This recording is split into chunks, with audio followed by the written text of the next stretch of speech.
தினம் ஒரு விஐபி பகுதியில் இன்னைக்கு நம்ம காணொலி காட்சி வாயிலாக சந்திக்க இருக்கக்கூடிய விஐபி யார் அப்படின்னா, துடிப்பான ஒரு இளம் தலைவர். அது மட்டுமல்லாது திரைப்பிரபலங்களுக்கு ஈடாக தனக்கென ஒரு மிக பெரும் ரசிகர் பட்டாளத்தை வைத்திருக்கக்கூடியவர்.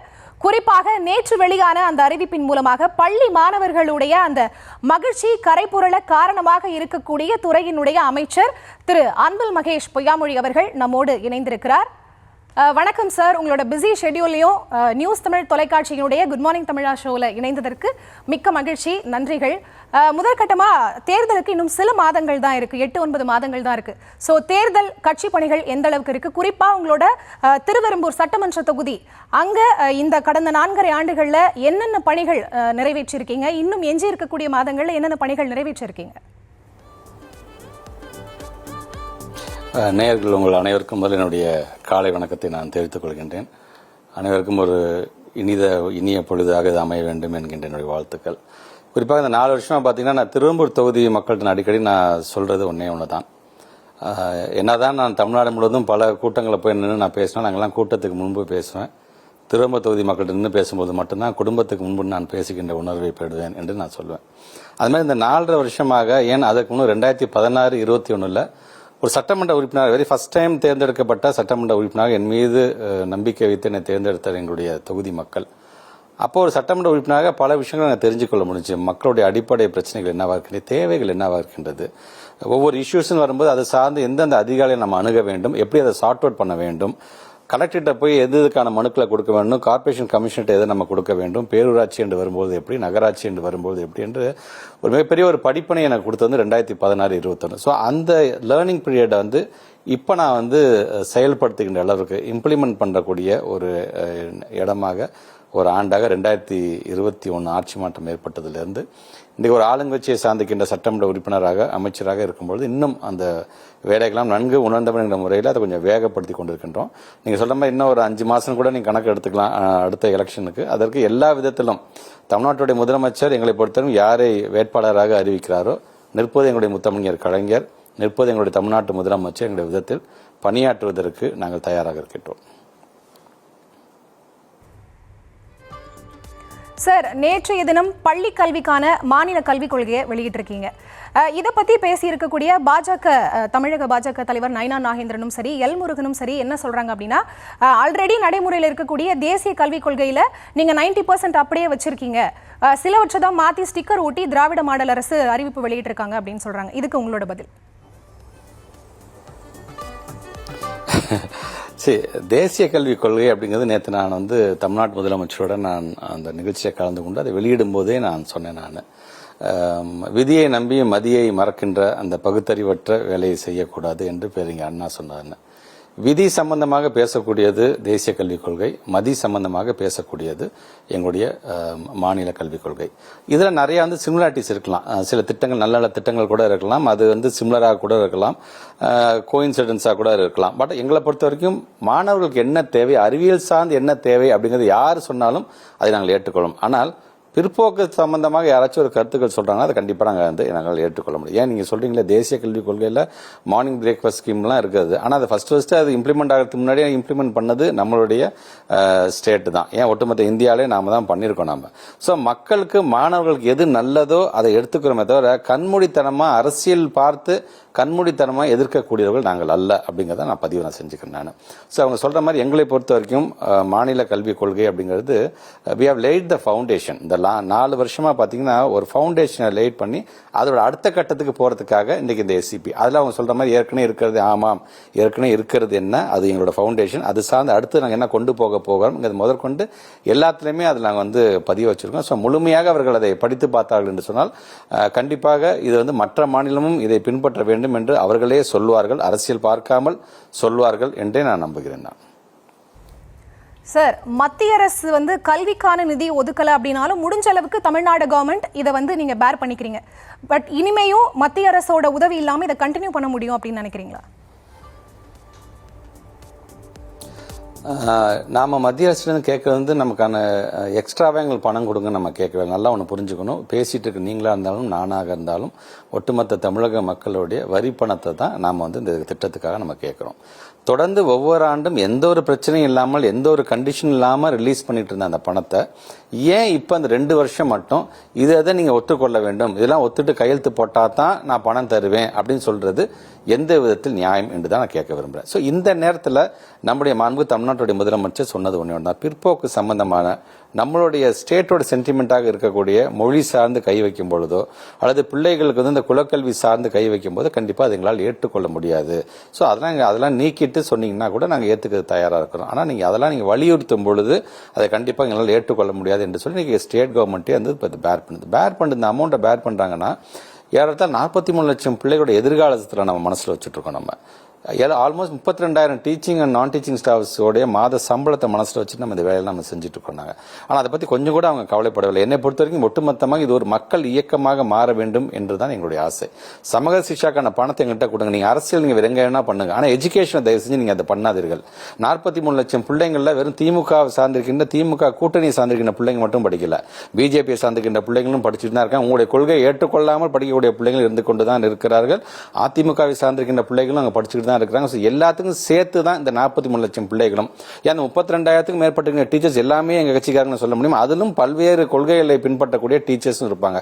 ஸோ அவங்களுக்கான சம்பளத்தையும் சேர்த்து தான் ஸ்டேட் கவர்மெண்ட் பேர். ஸோ இன்னைக்கு நாம இதை தொடர்ந்து நம்மளால் பண்ண முடியுமா அப்படிங்கும்போது கண்டிப்பாக பண்ண முடியும். தமிழ்நாட்டுடைய முதலமைச்சர் நிர்வாகத்திறமை உங்களுக்கே தெரியும். ஆல்மோஸ்ட் 14 இயர்ஸ் கழிச்சு 2 இலக்கில் வந்து நம்ம பொருளாதார வளர்ச்சி நம்ம கொடுத்துருக்கோம். நம்மளால கண்டிப்பாக பண்ண முடியும். பட் ஆனால் ஒன்லி ஒன் திங், இது யாரோட பணம்? இது நம்முடைய உரிமை, கொடுக்க வேண்டியது அவங்களோட கடமை. ஆக இதையெல்லாம் அவங்க வந்து புறந்தள்ளிட்டு நீ இதை ஒத்துக்க அதை ஒத்துக்க அப்படிங்கும் பொழுது ஒட்டுமொத்தமாக நாங்கள் மட்டுமல்ல, ஒட்டுமொத்தமாக மக்கள் பேரண்ட்ஸ் முதற்கொண்டு எல்லாருமே இதை வந்து கேள்வி கேட்க வேண்டும். பேர் பண்ணுறோம் அப்படிங்கும் பொழுது பெருமையாக இருக்கின்றது. அதே நேரத்தில் ஒரு செயற்கையான ஒரு நிதி நெருக்கடியை உருவாக்க அவங்க எப்படியெல்லாம் பார்க்கிறார்கள் என்பதை மக்கள் உணர வேண்டும் என்பதற்காகத்தான் இந்த ஓரணியில் தமிழ்நாடு அப்படிங்கிறது மூலமாக ஒரு விழிப்புணர்வை, கட்சியில் ஆள் சேர்க்கறாங்க போல ஒரு விழிப்புணர்வை ஏற்படுத்த வேண்டும் என்பதற்காக மக்களுடன் நாட்டு நடப்பை எடுத்து சொல்லுகின்ற ஒரு மிகப்பெரிய ஒரு பணியாகவும் தமிழ்நாடு முதலமைச்சர்கள் கொடுத்திருக்கின்ற அந்த பணியை நாங்கள் பார்க்கின்றோம். சார், அடுத்ததா அதிமுக பொதுச் செயலாளரும் எதிர்க்கட்சி தலைவருமான இபிஎஸ் அவர்கள் மக்களை காப்போம் தமிழகத்தை மீட்போம் அப்படிங்கிற பேர்ல தேர்தல் பிரச்சாரத்தை ஒரு எழுச்சியோட அவர் முன்னெடுத்துட்டு வராரு. அப்படி இருக்கிறப்ப தனக்கு கூடுற அந்த கூட்டத்தை பார்த்துட்டு 210 தொகுதிகளும் தங்களுக்கு கைவசமாகும் அப்படிங்கிற ஒரு நம்பிக்கையோட அவர் பேசுறாரு. இதை பத்தி உங்களோட கருத்து? இது நான் எங்களுடைய மாண்புமிகு துணை முதலமைச்சர் சொன்ன கருத்து தான் நான் இங்கே பதிவு செய்ய விரும்புகிறேன். வெல்வோம் 200 படைப்போம் வரலாறு நாங்கள் சொன்னா அவர் ஒன்று 210ங்கிறாரு. இப்போ அவர் 210 சொன்னா நாங்கள் 220 நாங்கள் சொல்லணுமா? இது எல்லாம் சேர்ந்து மக்கள் எடுக்கக்கூடிய முடிவு. மக்கள் என்ன தீர்ப்பு அளிக்கிறார்களோ அதற்கு தலைவணங்கக்கூடியவர்கள் நாங்கள்னு அவர் சொன்னார். பார்த்தீங்களா, அதையே நான் பதிலாக சொல்ல விரும்புகிறேன்.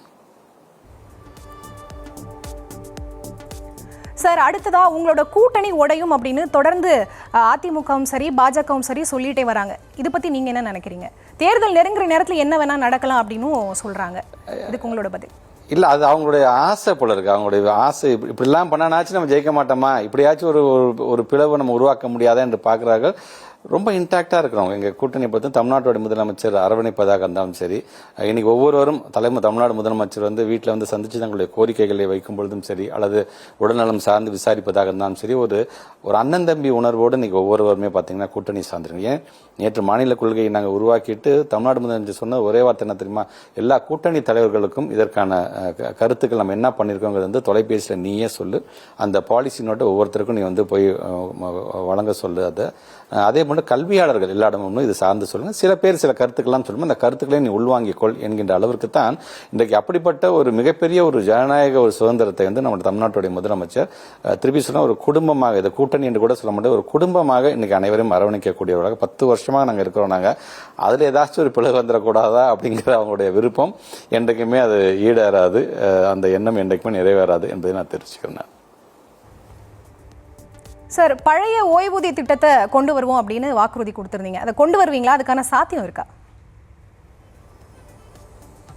இல்லை, தமிழ்நாட்டினுடைய மாண்புமிகு நிதியமைச்சர் அண்ணன் அவர்கள் கூட்டத்தொடரிலே பேசியிருக்கிறாங்க. ஏற்கனவே இது சார்ந்து ஏன்னா இப்போ நாங்களும் அந்த குழுவில் இருந்ததுனால நானும் நம்முடைய பொதுப்பணித்துறை அமைச்சர், அதே மாதிரி நம்முடைய மாண்புமிகு அமைச்சர் கைல்வெளி செல்வராஜ் அவர்கள், இவங்க எல்லாம் சேர்ந்து ஒரு கூட்டத்தை நம்ம மாண்புமிகு நிதியமைச்சர் அவங்களோட சேர்ந்து நாங்கள் பண்ணோம். அப்போ ஒரு 2 கட்ட கூட்டம் முடிந்த பிறகு அப்புறம் கூட்டத்தொடரில் பேசும்பொழுது நம்ம மாண்புமிகு நிதியமைச்சர் சொன்னார், செப்டம்பர் மாதம் இறுதிக்குள்ளாக அது சார்ந்து மீண்டும் ஒரு கூட்டம் நடைபெறப்பட்டு அது சார்ந்து ஒரு முடிவு எடுக்கப்படும் என்று சொல்லியிருக்கிறார்கள். உங்களை போன்றுதான் நாங்களும் அதுக்காக காத்துக் கொண்டிருக்கிறோம். தமிழ்நாட்டில் இருக்கிற ஸ்கூல்ஸும் சரி, இந்த கவர்மெண்ட் ஸ்கூல்ஸும் சரி, உலக தரத்தில் இருக்குது அப்படின்னு நீங்கள் வந்து தொடர்ச்சியாக சொல்லிகிட்டே இருக்கீங்க. பட் உயரதிகாரிகளோட பிள்ளைகளோ இல்லை ஒரு அரசியல்வாதிகளோட பிள்ளைகளோ கவர்மெண்ட் ஸ்கூலில் படிக்கிற நிலைமை இருக்கா? சரி, இது ஜனநாயக நாடுமா. இதில் வந்து யார் வேணா எந்த ஸ்கூலில் நம்ம என்ன பொறுத்த வரைக்கும் எஜுகேஷன் சிஸ்டத்துக்குள்ள வரணும் எல்லாருமே, அவ்வளோதான். எஜுகேஷன் சிஸ்டத்துக்கு கவர்மெண்ட் ஸ்கூலில் நாடி அந்த பிள்ளைங்களாம் வருதா, அதுக்கு தகுந்தாப்ப இன்ஃப்ராஸ்ட்ரக்சர் நான் கொடுத்துருக்கேன் அப்படிங்கிறத எனக்கான மிகப்பெரிய ஒரு சேலஞ்ச். அதை செய்ய வேண்டும். நாங்கள் இந்த மாதிரி ஃபெசிலிட்டிஸ்லாம் நாங்கள் வச்சிருக்கிறோம். நாங்கள் அதனால் எங்கள் கவர்மெண்ட் ஸ்கூலை தேடி நீங்கள் வரலாம் என்று சொல்லும்போது அவர் நம்மளை தேடி வர வேண்டுமாக இருக்கும். தான் நான் வந்து ஒரு ஹார்ட் அண்ட் ஃபாஸ்ட் ரூல் போட்டு இந்த குழந்தைங்களை அங்கே சேரு இங்கே சேரு என்று சொல்லக்கூடாது அப்படிங்கிறது என்னோட கருத்து. அதே நேரத்தில் அரசு பள்ளி என்பது வறுமையின் அடையாளம்னா அது பெருமையின் அடையாளம் என்பதை பல விதத்திலையும் இப்போ நேற்றே பார்த்தீங்கன்னா ஒரு அறிவு மாண்பு தமிழ்நாட்டு முதலமைச்சர் சொன்ன மாதிரி ஒரு அறிவு திருவிழாவாகத்தான் நேற்று நடந்துச்சு. கிட்டத்தட்ட பார்த்தீங்கன்னா நம்ம ஆட்சி மாற்றம் ஏற்பட்ட பிறகு மோர் தென் 1800 ஸ்டூடெண்ட்ஸ் ப்ரீமியம் இன்ஸ்டியூஷன்ஸில், சும்மா அங்கே இருக்க காலேஜில் இங்கே பக்கத்தில் இருக்க காலேஜில் நம்ம சேர்ந்தேன் பிள்ளைங்களை படிக்க வச்சேன் இல்லாமல் ப்ரீமியம் இன்ஸ்டியூஷன் நமக்கான பெருமையை தரக்கூடிய அளவிற்கான ஒரு ஐஐடி, ஐஐஎம், நிஃப்டம், லா யூனிவர்சிட்டி, வெளிநாட்டில் இருக்கின்ற யூனிவர்சிட்டிஸ்லாம் போய் எல்லாம் அரசு பள்ளி மாணவர்கள். தாய்வான் யூனிவர்சிட்டியில் வந்து மொத்தமாக இந்தியாவிலேருந்து 3 குழந்தைங்க போய் ஜாயின் பண்ணியிருக்காங்கன்னா அதில் 2 குழந்தைகள் அரசு பள்ளியை சார்ந்திருக்கின்ற பெண் பிள்ளைகள் அப்படிங்கிறது, அது தமிழ்நாட்டை சார்ந்திருக்கின்ற பெண் பிள்ளைகள்ங்கிறது நமக்கான மிகப்பெரிய பெருமையா. ஸோ இந்த மாதிரியான ஃபெசிலிட்டிஸ், இந்த மாதிரியான ஒரு சக்சஸ்ஃபுல் மாடல் நான் கொடுக்கும்போது எங்களை தேடி அவர்கள் வர வேண்டும் என்று நான் நினைக்கின்றேன். இப்போ நீங்கள் சொன்ன இதே கருத்து தான் நம்முடைய மக்கள் நீதி மையத்தை சார்ந்திருக்கின்ற தலைவர் அண்ணன் கமலஹாசன் அவர்கள் நேற்று டெல்லியிலிருந்து தொலைபேசியில் தொடர்பு கொண்டு இந்த ஸ்டேட் எஜுகேஷன் பாலிசியை பற்றி சொல்லும்போது தமிழ்நாட்டு முதலமைச்சர்களும் என்னை வாழ்த்தி வரலாற்றில் மிகப்பெரிய இடத்தை நீங்கள் பெறுவீங்க அப்படின்னு சொல்லி வாழ்த்தினார். அப்போ சொல்லும்போது இப்போ நீங்கள் சொன்ன அதே கருத்தை சொன்னீங்க. அப்படியே கொஞ்சம் கொஞ்சமாக நம்ம வந்து அரசு பள்ளியில் வந்து எல்லா அதிகாரிகள் இவங்களாம் அந்த பிள்ளைங்களை சேர்க்க சொல்லுங்களேன், அரசு பள்ளியில் பணக்கார வீட்டு பிள்ளைங்க சேரும்போது அவங்க மட்டும் டபுள் டைம் ஃபீஸ் கொடுக்க சொல்லுங்களேன் என்றுக்குள்ள ரொம்ப ஒரு பெருமையோடு அவர் எடுத்து சொன்னது உள்ளபடியே எனக்கு அது ஒரு ஊக்கத்தை தரக்கூடியதாக இருந்திருக்கிறது. கண்டிப்பாக தமிழ்நாட்டு முதலமைச்சரோட கவனம் கொண்டு அது சார்ந்து அது ஒரு ஹார்ட் அண்ட் ஃபாஸ்ட் ரூல்ஸ் இல்லாம அரசு பள்ளியில் சேரும்போது அதனால நம்ம என்னென்னலாம் அந்த அரசு ஊழியர்களுக்கு வந்து ஒரு பெனிஃபிட் கொடுக்கலாம் என்பது கூட நம்ம வந்து கண்டிப்பாக ஃபியூச்சர்ல நம்ம வந்து திங்க் பண்ணலாமா. சார், நீங்க வந்து முழுநேர அரசியல் இருக்கக்கூடிய ஒரு நபர். நிறைய யூடியூப் தளங்கள்லாம் நானே பார்த்துருக்கேன். உங்களோட மனைவி சொல்லியிருப்பாங்க, ஃபேமிலியோட நீங்கள் ஸ்பெண்ட் பண்ணுற டைம் வந்து ரொம்பவே குறைவு, உங்களோட பசங்க தான் உங்களை வந்து ரொம்ப மிஸ் பண்ணுவாங்க அப்படின்னு சொல்லியிருக்காங்க. ஒரு வாரத்திலேயே ஒரு ½ hour to 1 hour தான் நீங்கள் அவங்களோட ஸ்பெண்ட் பண்ணுவீங்க அப்படின்னு சொல்லியிருக்காங்க. ஸோ இதை எப்படி மேனேஜ் பண்ணுறீங்க? இப்போ நீங்கள் சொன்ன மாதிரி தான் ஒரு ஆணுடைய வெற்றிக்கு பின்பும் ஒரு பெண் என்பது போல என்னுடைய வெற்றிக்கு பின்பு என்னுடைய மனைவி இருக்கிறாள்னு தான் நான் சொல்கிறேன். நான் ஏன்னா முழுக்க நம்முடைய குடும்பத்தையும் அங்கே இருக்கின்ற 2 பிள்ளைகளுடைய படிப்பு சம்பந்தமாக அவளை பார்த்து கொள்வது. ஆனால் அதே நேரத்தில் என்னதான் தாய் கூட இருந்தாலும் அப்பா எப்போ வருவாங்கன்னு இந்த பசங்க கேட்கறது, தொலைபேசியில் இருக்கிற டெக்னாலஜியில் வீடியோ காலில் குழந்தைங்களை பார்த்துக்கக்கூடிய நிலைமைக்கு வந்துடும். பட் இருந்தாலும் என்னை பொறுத்த வரைக்கும் கிட்டத்தட்ட 1,29,00,000 பிள்ளைங்களும் என் பிள்ளைங்க தான். தமிழ்நாட்டில் படிக்கக்கூடிய அரசு பள்ளி, அரசு உதவி பெறுகின்ற பள்ளி, என் மற்ற போர்ட்ஸில் இருக்க எல்லா பிள்ளைங்களும் அது அந்த சிந்திச்சுட்டே இருக்கும் இல்லையா அவங்க சார்ந்து. அப்படி பார்க்கும்போது அது ஒரு பேஷனேட்டாக இதை நான் செய்கிறேன் அப்படிங்கிறத என்னுடைய மனைவி உணர்ந்த காரணத்தினால எந்த இஷ்யூஸும் இல்லாமல் அவங்க பார்த்துக்கிறாங்க. குடும்பத்தை அவங்க சரியாக பார்த்து கொள்ளனால தான் என்னால் ஏறத்தாழ அந்த 1,29,00,000 பிள்ளைங்களையும் என்னால் பார்த்து கொள்ள முடியுது என்கிற ஒரு திருப்தி. இருந்தாலும் நீங்கள் சொல்கிற மாதிரி ஒரு பிளான் பண்ணுறோம். நாங்கள் மாதத்தில் ஒரு தடவைனாச்சும் எங்கேயாச்சும் வெளியில் போகணும் என்று ஆசைப்படுகிறோம். பட் அதற்கான சந்தர்ப்பம் இப்போ டேட்ஸை பார்த்தீங்கன்னா ஆல்மோஸ்ட் அக்டோபர் மாதம் வரைக்கும் ஃபுல்லாக இருக்கும்போது அது என்னால் இருக்குது, அது தவிர்க்க முடியாமல் தான் இருக்கிறத தவிர இது வேண்டும் என்று இல்லை என்பதை நான் தெரிஞ்சுக்கிறேன். சார், அடுத்ததா நட்புக்கு இலக்கணமா இருக்கக்கூடிய ஒரு நபர் அப்படின்னு உங்களை அடையாளப்படுத்துவாங்க. நண்பரா நீங்க உதயநிதியை பார்த்ததுக்கும் இப்ப அவர் வந்து துணை முதலமைச்சரா இருக்கிறதுக்கும் என்ன டிஃபரன்ஸ் நீங்க ஃபீல் பண்றீங்க? பெருமையா இருக்கு. Is very dedicated. அப்படியே அவங்க தாத்தா ரத்தம், அவங்க அப்பா ரத்தம். ஒரு பொறுப்புன்னு வந்துருச்சுன்னா அது சார்ந்து நம்ம எவ்வளோ ரிவ்யூ மீட்டிங் நடத்தணும், எவ்வளோ கற்றுக்கணும், எவ்வளோ தெரிஞ்சுக்கணும்னு ஆசைப்படக்கூடிய ஒரு யங்ஸ்டர். ஒரு being deputy chief minister of a state, ஒரு சின்ன அதிகாரிகள் லெவலில் யாராச்சும் சொல்லும் போது எனக்கு புரியலனா, சார் எனக்கு புரியல சார், கொஞ்சம் திருப்பி சொல்லுங்களேன், அது எனக்கு கொஞ்சம் எஜுகேட் பண்ணுங்களேன் என்ன அப்படின்னு சொல்லக்கூடியவர். எனக்கு தான் எல்லாமே தெரியும், நான் சொல்றது நீங்கள் கேளு அப்படின்னு சொல்லக்கூடிய மனப்பான்மை இல்லாதவர். நிறைய தெரிஞ்சுக்கணும்னு ஆசைப்படுறாரு. அது சார் ஏன் இது இப்படி கொஞ்சம் ரிஃபார்ம் பண்ண என்ன அப்படின்னு தன்னுடைய ஐடியாஸை வந்து சொல்லக்கூடியவராக நான் பார்க்குறேன். நான் பீயிங் அ ஃப்ரெண்டாக எனக்கு ரொம்ப பெருமையாக இருக்கின்றது. இப்போ ஹானரபிள் டெப்டி சீஃப் மினிஸ்டர் ஆகும் பொழுது முதலமைச்சருக்கு இன்னைக்கு அடுத்த இடத்துல எங்களோட கேபினெட்டில் இருக்கும் பொழுது அவர் சில விதமான ஆக்கத்தையும் ஊக்கத்தையும் சில நேரத்தில் அட்வைஸும் கொடுப்பாரு. நிறைய இடத்துல ரிவ்யூ மீட்டிங் கலெக்டர் லெவலில் ஒவ்வொரு மாவட்டத்திலும் முடிச்சதுக்கு பிறகு பள்ளிக்கல்வித்துறை சார்ந்து இது கொஞ்சம் லேக்னஸ் இருக்குது, இதுக்கு சார்ந்து சரிப்படுத்திக் கொள்ளுங்கள், உடனடியாக அது சார்ந்த ஒரு திட்டத்தை தீட்டுங்க அப்படின்னு சொல்றதுலேருந்து எனக்கான ஒரு, நான் எப்போதுமே நான் சொல்லுவேன் இல்லையா, நான் எனக்கான ஒரு என்னுடைய அரசியல் ஆசான் என்று நம்முடைய மாண்பு தமிழ்நாட்டு முதலமைச்சர் சொல்லுவேன் நான். அவரு ஹெச்எம்மாக இருந்தாருன்னா இவர் வந்து எனக்கு வந்து அசிஸ்டன்ட் ஹெச்எம்மாகத்தான் இவரை நான் பார்க்குறேன் நான்.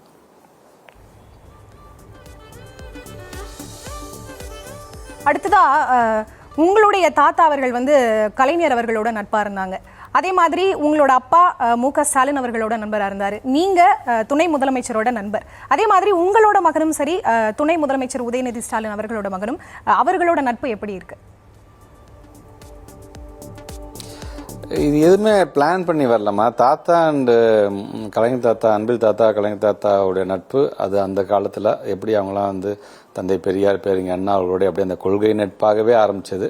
அப்புறம் அது ஒரு குடும்ப நட்பாக நம்முடைய மாண்பு தமிழ்நாட்டு முதலமைச்சரும் மறைந்த என்னுடைய தந்தை அன்பில் பொய்யாமொழி அவர்களும், ஏன்னா ஒரே காலேஜில் படித்தவங்க எல்லாருமே, ஸோ அந்த ஃப்ரெண்ட்ஷிப் அப்போலேருந்து அவர்களுக்கு தொடர்ந்து கொண்டே தான் இருந்தது. அடுத்த கட்டமாக என் பையனும் உங்கள் பையனும் வந்து நண்பர்கள் ஆகணும்னு யாரும் திட்டமிடலாம் பண்ணலை. அது அப்படியே அது அமைஞ்சிருச்சு அப்படி தான் சொல்லுவேன். நான் ஸ்கூல் டேஸ் லீவில் போய் கோபாலபுரத்தில் நான் தங்குறதும் சரி, கல்லூரி காலத்தில் வரும்போது அவருடைய கல்லூரிக்கு நான் போகிறதா இருந்தாலும் சரி, அவரே என்னோட கல்லூரிக்கு திருச்சியில் படித்த கூட கல்லூரிக்கு வந்து கிரிக்கெட் விளையாடினேன். ஸோ அதெல்லாம் மறக்க முடியாது. இப்போ அடுத்த ஜென்ரேஷன் வந்துருச்சு. இன்பாவை பொறுத்த வரைக்கும் அவர் 2004 பார்ன், இனியன் என் பையனை பொறுத்த வரைக்கும் 2008 பார்ன். ஸோ எங்களுக்குள்ள எனக்கும் உதவிக்கு இருக்க அந்த நட்புக்கு தாண்டி இவங்களுக்குள்ள ஒரு ரெஸ்பெக்ட் இருக்கு. ஏன்னா நான் 3-4 வயசு நம்மளோட மூத்த ஒரு அண்ணன் அப்படிங்கிற தோனியில் அவர் பார்க்குறாரு. ஸோ நட்பை கடந்து அண்ணன் தம்பி உறவுகளாகத்தான் அதை நான் பார்க்குறேன். சார், நீங்கள் வந்து ஒரு எம்சிஏ பட்ட மேற்படிப்பு படித்த ஒரு நபர். அதுவும் இல்லாமல் நீங்கள் வந்து ஐடி செக்டார்ஸ்லையும் ஒர்க் பண்ணிட்டு வந்திருக்கீங்க. ஸோ ஐடி செக்டார்ஸ் டு பாலிடிக்ஸில் என்டர் ஆன அந்த ஜேர்னி எப்படி இருந்துச்சு? மிகப்பெரிய டிரான்ஸ்ஃபர்மேஷன் அது. எனக்கு அம்மாவை பொறுத்த வரைக்கும் ஒன்றே, அப்பா இருக்கும்பொழுதும் சரி, நான் நல்லா யூஜி முடிச்சுட்டு பிஜி டிகிரி படிச்சுட்டு ஒரு நல்ல வேலைக்கு போகணுன்னு ஆசைப்பட்டாங்க அப்பா. அம்மாவை பொறுத்த வரைக்கும் அதே தான். ஒரு மாத சம்பளத்தில் ஒரு குடும்பம், உனக்குன்னு ஒரு குடும்பம் இப்படி தான் இருக்கு. நான் நிறையா பார்த்துட்டாங்க. தன்னுடைய மாமனாரையும் தன்னுடைய கணவனையும் இந்த அளவுக்கு குடும்பத்தை விட்டுட்டு ஊர் ஃபுல்லாக சுற்றக்கூடிய ஒரு நிலைக்கு இருந்தாங்க. குடும்பத்தை கூட பார்த்துக்க முடியாமல் அப்படி ஒரு நிலைமை இருந்துச்சு. ஸோ அதனால தான் அந்த மாதிரி தான் இருந்தேன். ஐடி செக்டரில் ஒரு மாத சம்பளத்தை was so happy with my family. அப்படி தான் இருந்தோம். நாங்கள் 4 அம்மா சேர்த்து 5 பேர் நாங்கள். பட் ஆனால் அந்த ஒரு பிளட்லேயே இருக்கும் தெரியுமா, அந்த ஒரு பொலிட்டிக்கல் இன்ட்ரெஸ்ட் அப்படிங்கிறது. அது கூட நான் காமிச்சிக்கல. மாண்புமிகு தமிழ்நாட்டு முதலமைச்சருடைய டூருக்கு நாங்கள்லாம் போகும்பொழுது, நானும் நம்மளுடைய டெப்டி சிஎம்லாம் டூருக்கு போகும்பொழுது தமிழ்நாடு முழுவதும் போகும்போது பல வெற்றிகளையும் பார்த்துருக்கோம். வெறும் 40க்கு 40 எடுத்ததையும் பார்த்துருக்கோம், 40க்கு 0 எடுத்ததையும் பார்த்துருக்கோம் நாங்கள். ஆனால் 0 எடுத்ததுக்கு காரணம் என்னன்னு திருப்பி தமிழ்நாடு முழுவதும் போய் கட்சிக்காரங்களை சந்தித்து அவங்கள்ட்ட கருத்து இப்படி எல்லாம் அந்த ஜேர்னியில் முழுமையாக இருக்கும்பொழுது எனக்குன்னு கொடுக்கப்பட்ட சில பணிகளை நான் தொடர்ந்து நான் செஞ்சுட்டே இருந்தேன். அவ்வளோதான். அதை நான் காமிச்சு கூட மாட்டேன். நான் யார் இன்னார் பையன் நான். ஸோ நான் அவர் கூட அவருக்கு ஹெல்ப்புக்கு போகிறவராக தான் நான் இருந்தேன் நான். பட் அந்த டெடிக்கேஷனை பார்த்துட்டு சார் மகேஷ்க்கு அப்போ கொஞ்சம் பாலிடிக்ஸ் இன்ட்ரெஸ்ட் இருக்கும் போல இருக்கு, அதை கொண்டு வந்தால் என்ன அப்படிங்கிற அளவுக்கு தான் அது வந்தாங்க. அப்போ தான் நான் மாநில இளைஞரணி துணை செயலாளராக வந்து அப்புறம் அதில் நாங்கள் பணியாற்றினோம். இன்னைக்கு இந்த பொறுப்புக்கு அப்படியே கொஞ்சம் படிப்படியாக வந்து இன்னைக்கு வந்து ஒரு அமைச்சராக இன்னைக்கு நான் வந்திருக்கேன்னா திருப்பியும் எங்கள் தாத்தா எங்கள் அப்பா மாதிரி நீ குடும்பத்தை விட்டுட்டு ஒட்டுமொத்தமாக தமிழ்நாடு முழுவதும் சுற்றுற மாதிரி தான் இருக்கும். பட் இருந்தாலும் தாத்தாக்கள் வளர்த்த கட்சி, அப்பாக்கள் உழைச்ச கட்சி, அதில் நாம் இருந்து பணியாற்ற வேண்டும் என்கிற அந்த கடமை உணர்வு தான் மேலோங்கி இருக்கிறதாக நான் பார்க்கிறேன். நியூஸ் தமிழ் தொலைக்காட்சியோட குட் மார்னிங் தமிழா ஷோவில் தினம் ஒரு விஐபி செக்மெண்ட்டில் வெரி ஃபர்ஸ்ட் ஷோ, எங்களோட வெரி ஃபர்ஸ்ட் செக்மெண்ட் இது. இதில் நீங்கள் கெஸ்ட்டாக வந்ததுக்கு நியூஸ் தமிழ் சார்பாக மிக்க நன்றி சார். ரொம்ப சந்தோஷமாக அந்த நியூஸ் தமிழை சார்ந்திருக்கின்ற ஒவ்வொருவருக்கும், அதை சார்ந்திருக்கின்ற மேல் அதிகாரிகளிலிருந்து பணியாற்றக்கூடிய கேமராமேன்லேருந்து அந்தந்த லோக்கலில் பணியாற்றக்கூடிய ப்ரெஸ் பீப்புள் முதற்கொண்டு அனைவருக்குமே ரொம்ப சந்தோஷம். அந்த குட் மார்னிங் ஷோவில் வந்து ஃபஸ்ட்டு நிகழ்வாக என்ன நீங்கள் வந்து எனக்கான ஒரு நல்ல வாய்ப்பு எனக்கு வழங்கினதுக்கு. இது தொடர்ந்து பல விஐபிஸிடம், என்னோட மட்டும் நிறுத்தி விடாமல் பல விஐபிஸ்கிட்ட இந்த மாதிரி மார்னிங் அவங்களுடைய கருத்துக்களை, தங்களுடைய அனுபவங்களையும் கொடுங்க.